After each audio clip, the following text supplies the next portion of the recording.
Welcome back to the channel, guys. It has been a while, but today we have a fun video. Today we are going to be going over the EMOTO tier list. Now, I've been thinking about making this video for a long time. First of all, I want to say this is going to be my personal opinion. Nobody has to take this tier list as, you know, the word of God or some kind of source of truth for you guys. This is just my personal opinion. The date today is May 31st, and tariffs have affected a lot of the prices for these EMOTOs. All the prices I'm giving you today are as of the date of May 31st, 2025. To start, I'm going to be very biased on this particular bike. We're going to start with the Talaria MX5. Now, the MX5 comes in at $48.90 before shipping and taxes from Lunicycle. What we're going to do is first talk about the pros of each of these bikes and then get into the cons. So, pros for the MX5. Honestly, great build quality. Talaria does not disappoint when it comes to build quality. You also have a really snappy, good throttle response. There's something about the Talaria throttles that are just so nice, and I love them. Next, the fact that you have 3 modes on this bike is really nice. I see a lot of bikes either have like a slow mode and then like a speed mode, and then maybe there might be a turbo button or turbo mode that you can enable for a limited amount of time. Talaria says to hell with that. We have 3 modes: Eco, Sport, and Hyper, and I'm honestly happy that they did that. I'm able to cruise around on speed normally. For Hyper mode, I'll use that if I'm on like a very fast open road, and then Eco I can use to conserve my battery. The other great thing about this bike is the color display. This may seem like a minor thing, which it kind of is, but it's actually very nice to know what mode you're in just based on the color that you can see on the screen. Lastly, the thing that I love about this bike and that I didn't think I would love so much is the regen throttle. This regen throttle I use more than my brakes, and it honestly has been saving my brake pads quite a bit. It kicks in once you're under 90%, but to be honest, I don't even charge my bike up to 100% anymore, so that's not a problem. Let's get into the cons. This bike is on the heavier side. It's just over 160 pounds with the battery, which, you know, like I said, I've never ridden like a Surron or anything else. You know, I have ridden a Hyper-B, but that's a completely different class.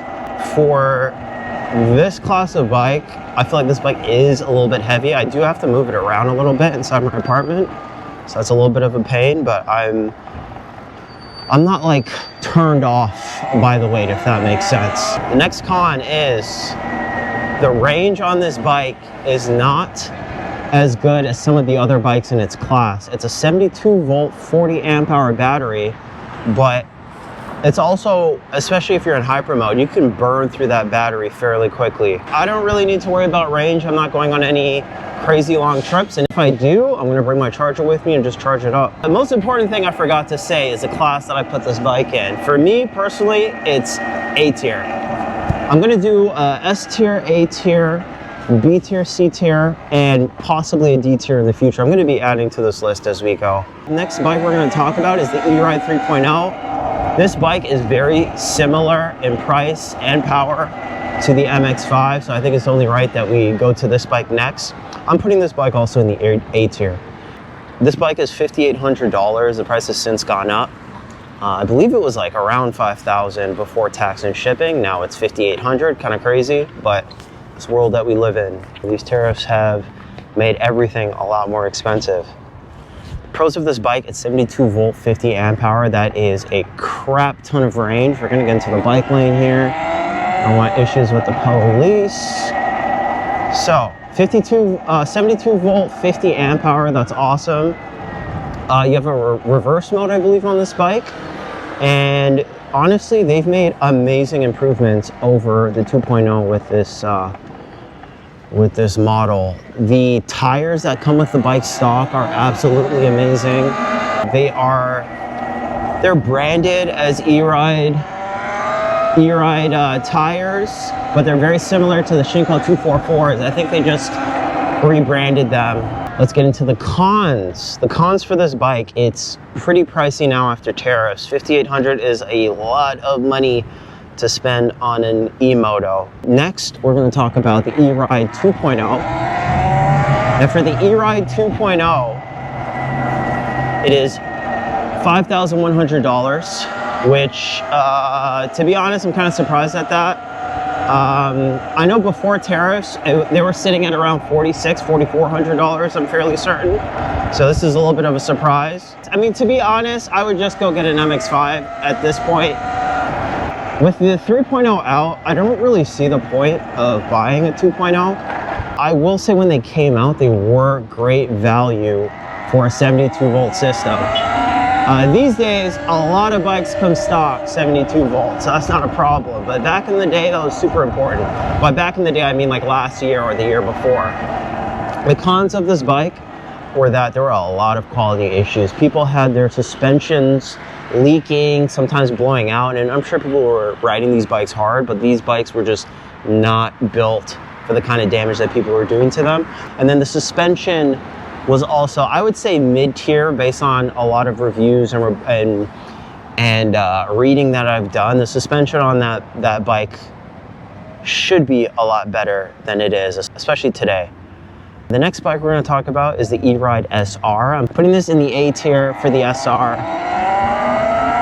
Honestly, it's one of the most powerful bikes out right now. Currently, it goes for sale for $6,500 before tax and shipping. It's got amazing power, 25 kilowatt motor. I've done a video on this bike. I'll post a link to it in the video somewhere here. It's got a 70 mile per hour top speed to go along with that 25 kilowatt motor, and it's also got a really good battery, same battery as the 3.0, which means you're going to get pretty good range as long as you're not ripping the bike everywhere.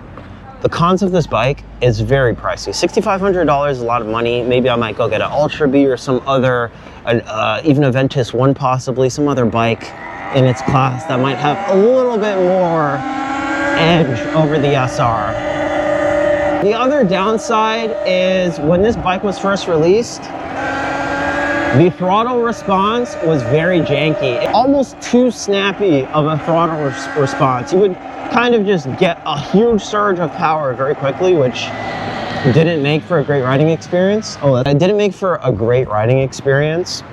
Yeah, they've since like put out a firmware update that you can flash your bike with to fix that issue, which is awesome. I would just be a little bit scared in, you know, the highest speed mode riding that bike. The next bike we're going to talk about is the Altis Sigma. The Altis Sigma, I'm actually putting this in the B tier, believe it or not. Currently it's sitting at $5,900. Let's just talk about the pros of this bike first. This bike was a huge disruptor in terms of first EMOTO to have a 98 volt stock battery, which is nuts. You just hear 98 volts, it just sounds insane, you know? I started off on a 52 volt e-bike, and this bike has essentially double the voltage. Higher voltage is going to mean, in most cases, higher power. Obviously, it depends on the current output of the battery, the max current output. The other pros of this bike, it has great power. I've seen people ride this bike and it goes. It's very, very quick. And I'm sure people are very happy with their purchase when it comes to the speed. It's got a 20 kilowatt hairpin motor. Apparently the hairpin motors are the same motors that are in Tesla EVs.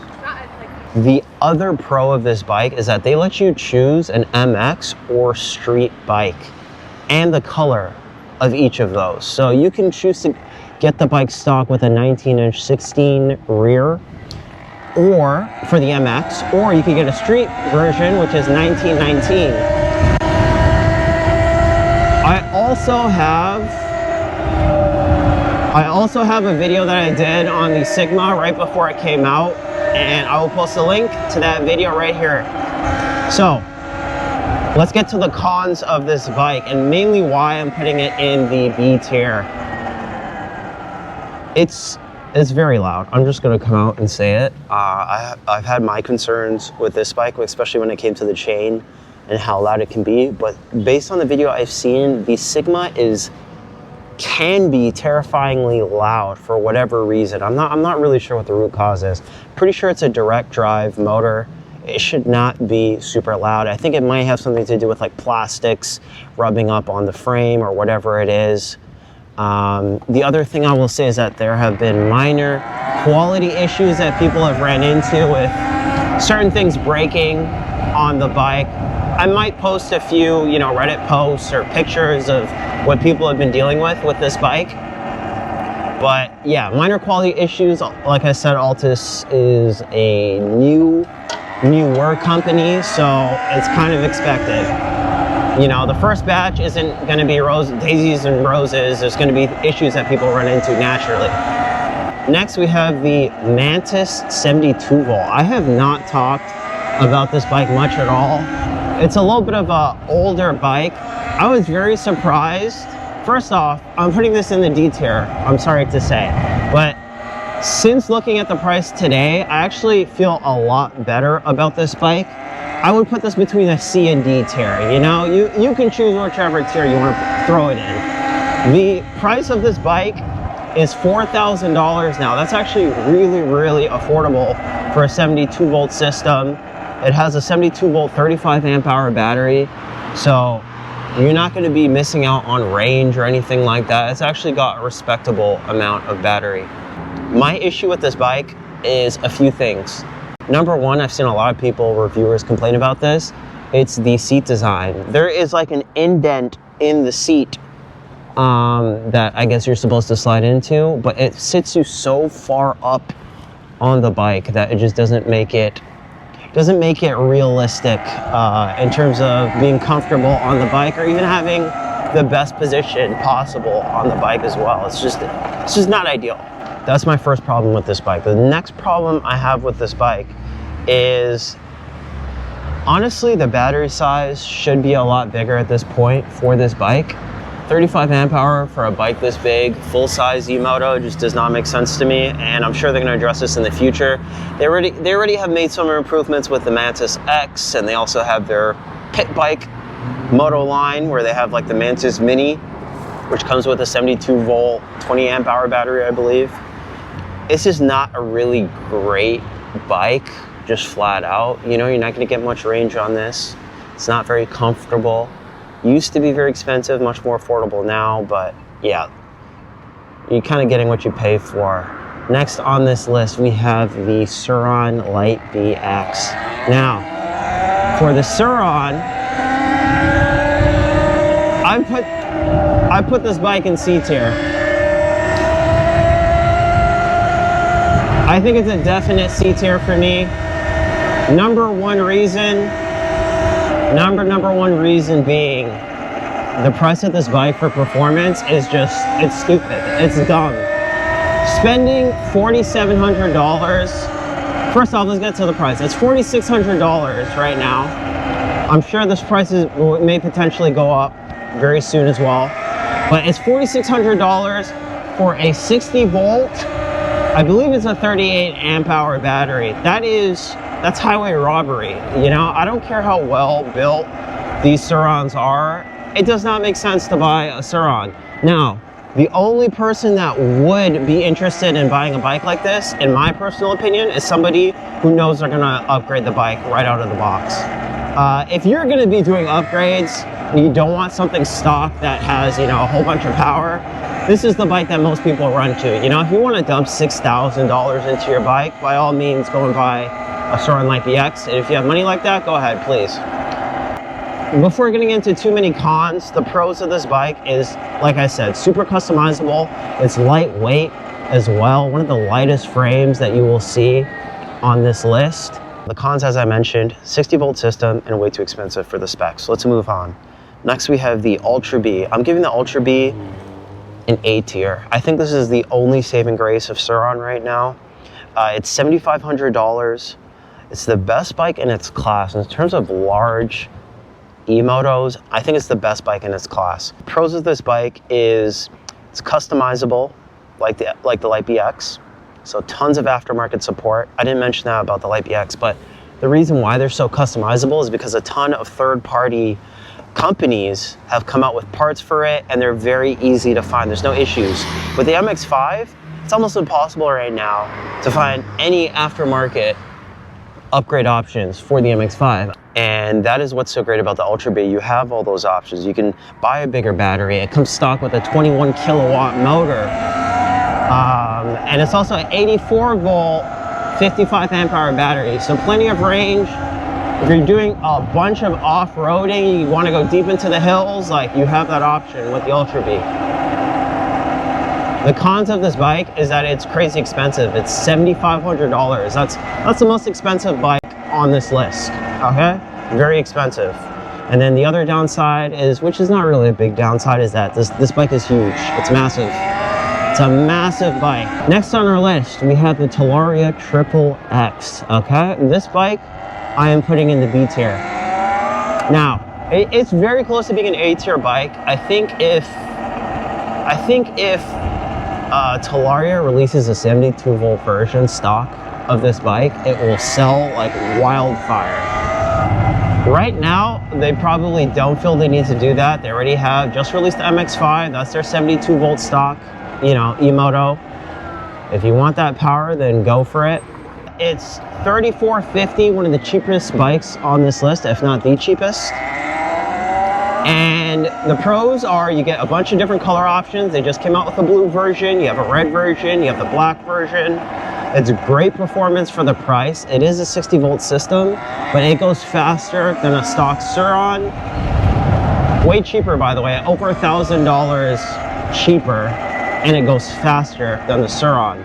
We have great color choices, good performance for the price. You can buy a pedal kit for it if you're worried about cops being on your ass. The pedal kit will give you some peace of mind.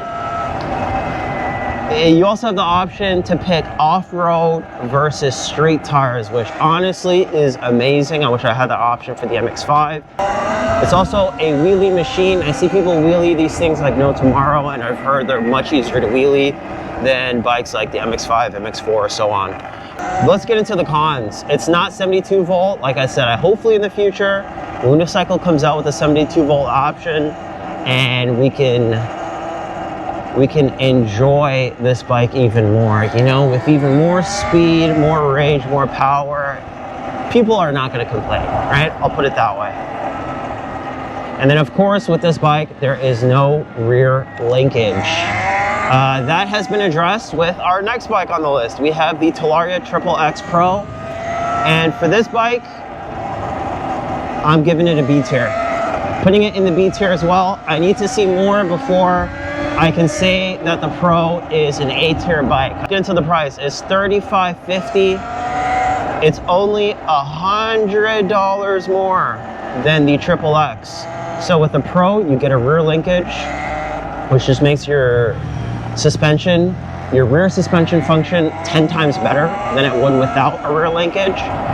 And then everything else on this bike is the same as the XXX. So they do share the pros, but you do get the extra rear linkage. You also get a color display, just like the MX5 color display on the XXX Pro. To be honest, I think the $100 is worth it, especially if you're going to be doing off-roading on your XXX. Get the Pro, it just makes more sense.